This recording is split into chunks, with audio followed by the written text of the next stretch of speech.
नमस्कार, सुप्रभात. मी मोहिनी सोनार. आपण पाहताय TV9 मराठी. बुलेटिनमध्ये टॉप 9 बातम्यांचा आढावा घेणार आहोत. सुरुवात करूयात सैफ अली खान संदर्भातल्या बातम्यांनी. सैफवरील चाकू हल्ला प्रकरणातील आरोपी अद्यापही फरार. संशयित हल्लेखोराचा फोटो आता समोर. तर आरोपीनं दादरमधील मोबाईलच्या दुकानातून हेडफोन्स खरेदी केल्याची सुद्धा माहिती. पोलिसांकडून दादरमधल्या मोबाईलच्या दुकानाची ही तपासणी.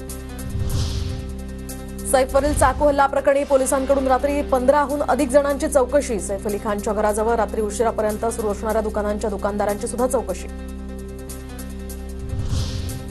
सैफवरील हल्ला प्रकरणी आतापर्यंत 40 ते 50 जणांची चौकशी. सैफवर हल्ला होऊन 3 दिवस उलटले तरी सुद्धा अद्याप आरोपीचा पत्ता लागेना.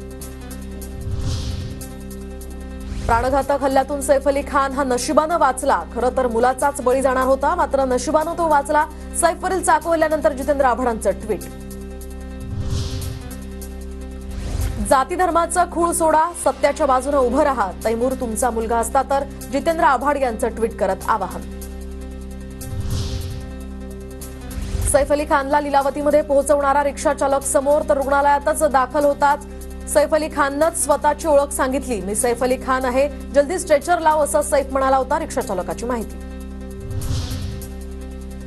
अभिनेता रितेश देशमुखनं सैफ अली खानची भेट घेतली. मुंबईतील लीलावती रुग्णालयामध्ये जाऊन प्रकृतीची केली विचारपूस.